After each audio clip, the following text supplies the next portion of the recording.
The ring slipped from Marcus Chen's trembling fingers at the worst possible moment, during the silence of judgment, when the entire Valdrian court held its breath waiting for Queen Seylith to pronounce sentence on the human delegation. It bounced twice on the obsidian floor, that small golden band, spinning in a perfect arc before coming to rest against the base of her throne. Every eye in the chamber, hundreds of them, many not even remotely human in configuration, tracked its path. Marcus didn't think. He moved. He crossed the forbidden distance between the petitioner's circle and the royal dais in 4 strides, dropping to one knee not in supplication, but simply to retrieve what he dropped. His mother's ring. The only thing he had left of Earth, of home, of a life turned to ash in the hegemony's expansion wars. His fingers closed around it just as the queen's hand descended. Their skin touched. Warm bronze meeting pale human flesh. And before Marcus could pull away, before the guards could atomize him where he knelt, her slender fingers had somehow intertwined with his, and the ring sat nestled against her 4th finger. The silence that followed was different from the ceremonial one. This was the silence of a star going nova, that held breath moment before destruction. Is this a proposal? Queen Seylith gasped. The words echoed through the vaulted chamber. Marcus looked up into eyes like liquid amber, vertically slitted, ancient and young at once.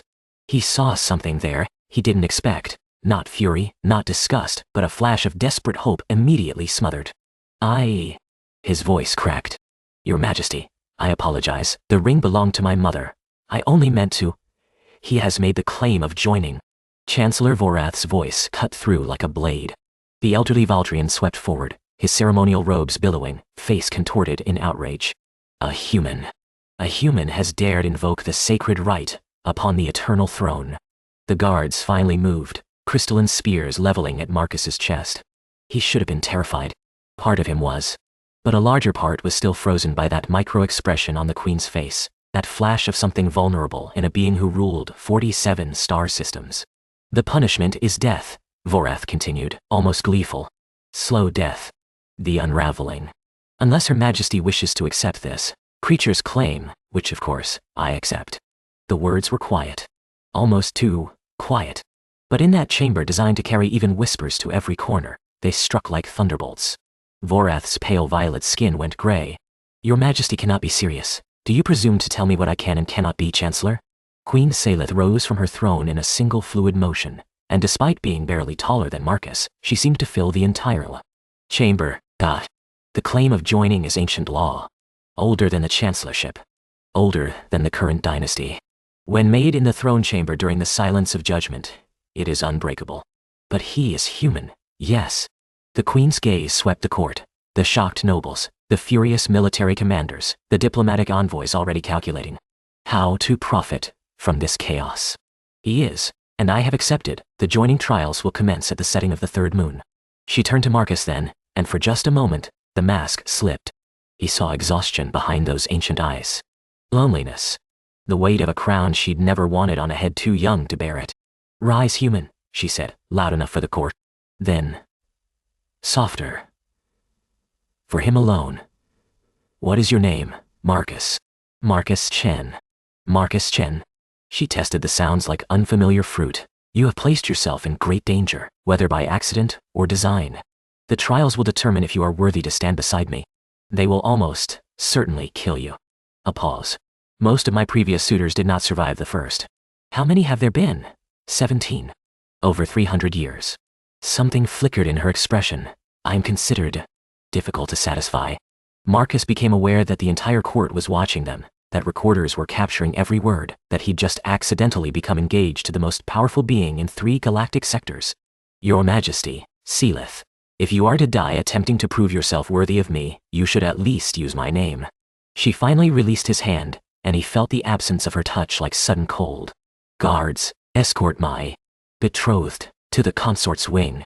He is not to be harmed. As crystalline armored figures closed around him, Marcus caught one last glimpse of her face. The mask was back in place, cold, regal, untouchable. But she still wore his mother's ring. She hadn't given it back. The consort's wing was less a prison than a museum to failures. Marcus counted 17 portrait alcoves as the guards marched him through, each containing a holographic representation of a previous suitor. Valdrians, mostly, tall, elegant, clearly noble. 2 were of species he didn't recognize. All of them had small plaques beneath detailing their deaths. Viral dissolution. Gravitational crushing. Neural cascade failure. The clinical terms did little to hide the horror behind them. Cheerful Decker, Marcus muttered. The guard captain, a female Valdrian with silver-traced facial markings denoting military rank, made a sound that might have been amusement. The Queen believes in honest advertising. Those who seek her hand should know what they risk. And what do they gain if they succeed? The captain's stride faltered, just slightly. No one has succeeded, human. In 312 years. The question is theoretical. She left him in chambers that were obscenely luxurious and utterly sterile. A bed large enough for 6, synthesizers that could produce any food from any world, windows that looked out on a garden of bioluminescent plants. And everywhere, monitoring devices. He was being watched. Good. Let them watch. Marcus sat on the edge of the bed and pulled out the datapad he'd been allowed to keep. It contained the original purpose of his visit. A trade proposal from the struggling human colonies, offering agricultural expertise in exchange for protection from hegemony raids. A desperate gambit from a species that had lost 90% of its population in the last 50 years. He'd been chosen for this mission because he had nothing left to lose. No family. No home. No future worth protecting. The Colonial Council had calculated that if the Valdrians killed their envoy, it would at least generate sympathy. Now he was engaged to their queen. The door chimed 3 hours later. Marcus had expected guards, advisors, perhaps Vorath come to threaten him. Instead, a young Valdrian female entered, her skin a deeper bronze than Seylith's, her eyes the same amber but warmer, more expressive. "I am Thessaly," she announced, taking a seat across from him without invitation. "The Queen's sister. I have come to determine if you are an assassin, a fool, or merely cosmically unlucky. Can I be all three?" Thessaly's lips twitched. "Interesting. Most humans I've met are either terrified or aggressively compensating.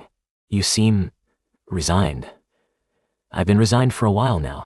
Marcus set down the datapad. "Your sister accepted my accidental proposal. I'm trying to understand why." Direct. Also interesting. Thessaly leaned forward, studying him with unsettling intensity. "What do you know of Valdrian bonding?" "Almost nothing." "Then let me educate you. We bond once. For life. It is not merely emotional or legal. It is biological. Neurochemical. Once fully joined, the death of one partner causes the death of the other within days." She paused. "My sister has rejected 17 suitors over 3 centuries because she refuses to bind herself to anyone she does not trust completely. Trust, for a queen, is virtually impossible, so she's been alone. All that time. You say that as if you understand loneliness? Human." Marcus thought of Earth. Of cities turned to glass. Of his mother's hand going limp in his, as the evacuation ship lifted off, leaving behind everyone they loved. "Yeah," he said quietly. "I think I might." Something shifted in Thessaly's expression. "The first trial is tomorrow. The trial of truth. You will be subjected to deep neural scanning. Every secret you possess, every hidden motive, every buried shame, it will all be extracted and displayed before the court. And if they don't find anything incriminating, then you pass to the second trial." "But Marcus Chen," Thessaly stood, moving toward the door. "No one passes the trial of truth without losing something.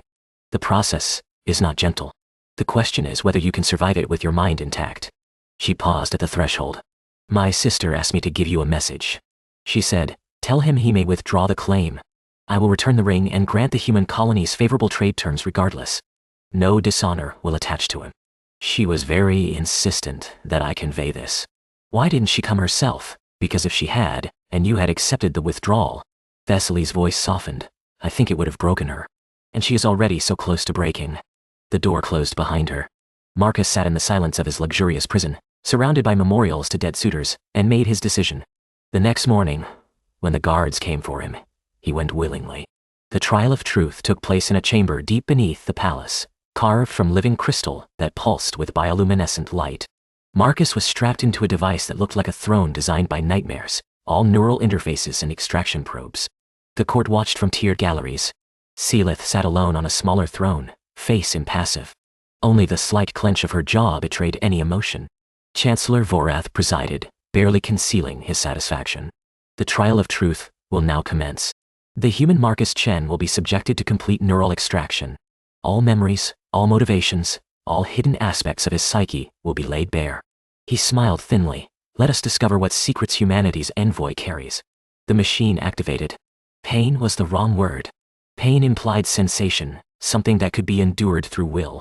This was dissolution, the systematic unraveling of everything that made Marcus himself. Memories played out on holographic displays for the court. His childhood on Earth. Learning to farm with his father. His mother teaching him to play piano, her ring catching the light as her fingers danced across the keys. The invasion. Ships darkening the sky. Running through streets choked with ash and screaming. His father pushing him toward the evacuation shuttle, turning back to help others, disappearing in a bloom of fire. Gasps from the galleries. Valdrians considered family bonds sacred. Watching a child lose his father struck something deep. More memories. The refugee ships.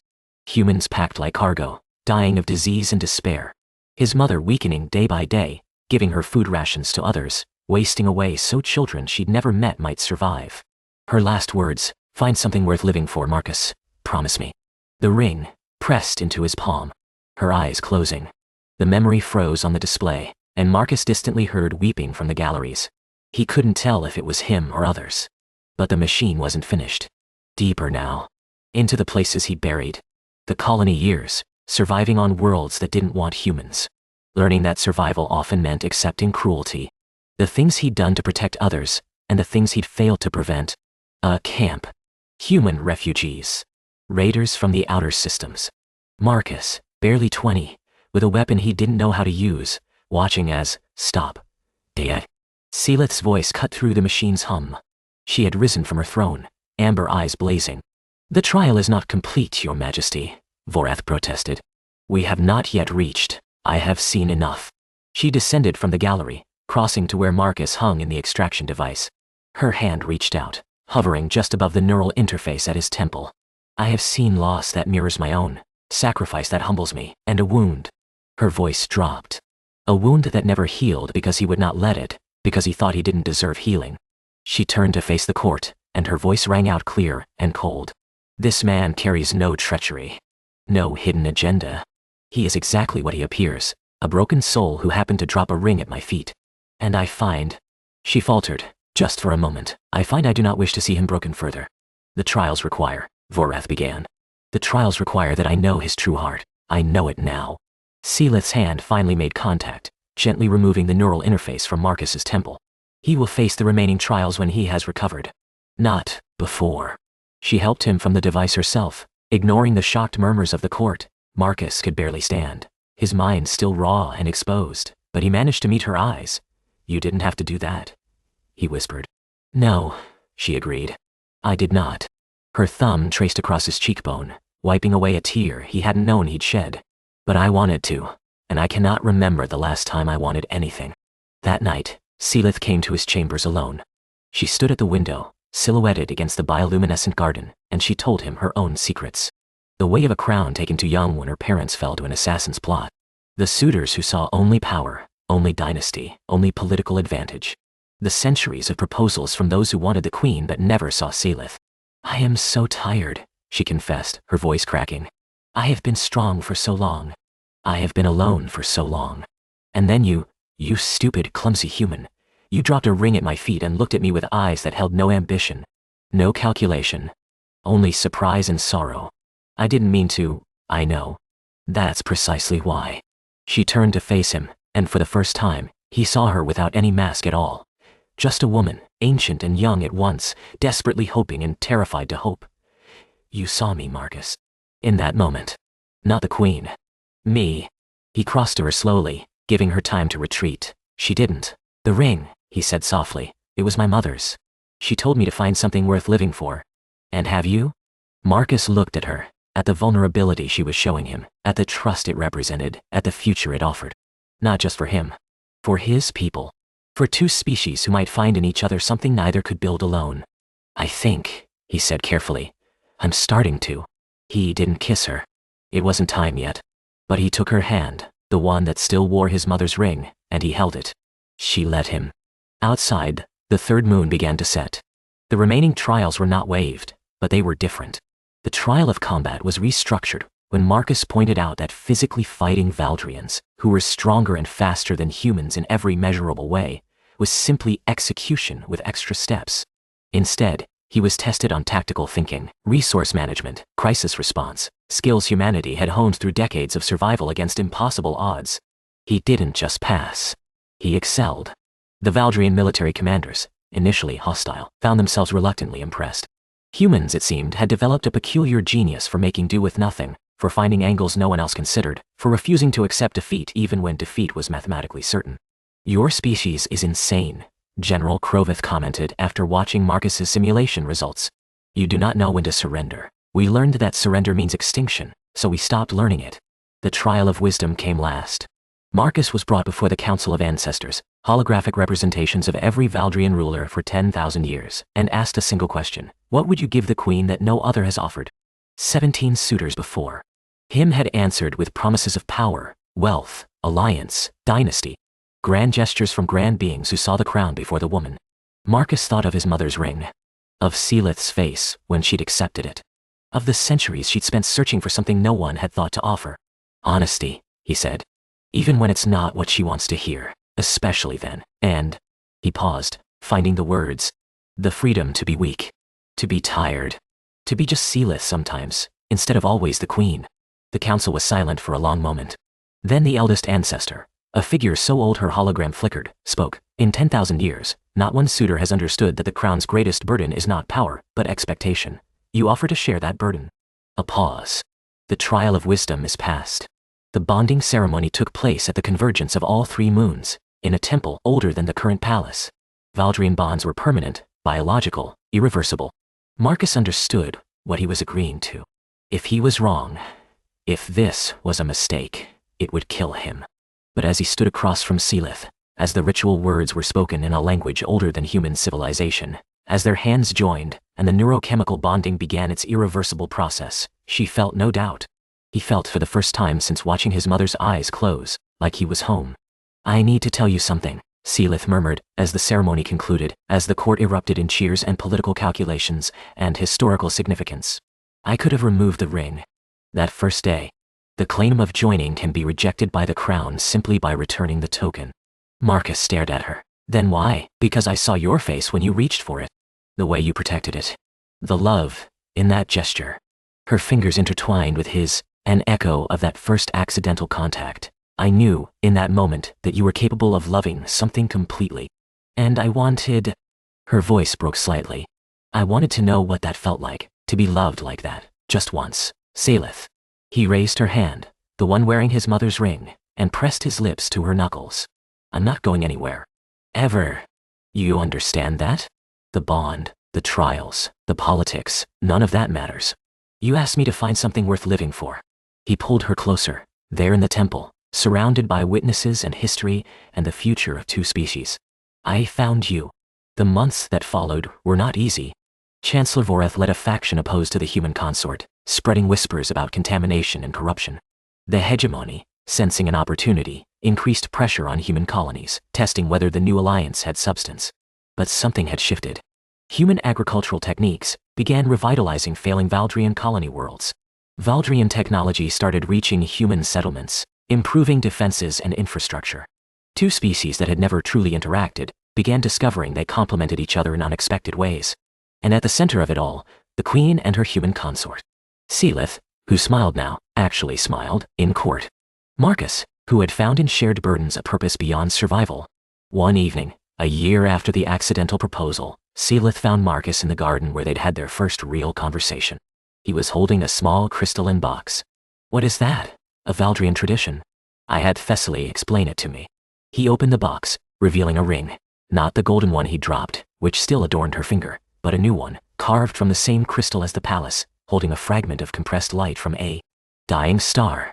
Apparently, when a bond is particularly strong, the bonded create a symbol of it, a physical reminder of something that doesn't need reminding. He took her hand. "I know I already accidentally proposed once, but I thought maybe, this time, I could do it on purpose." "Is this a proposal?"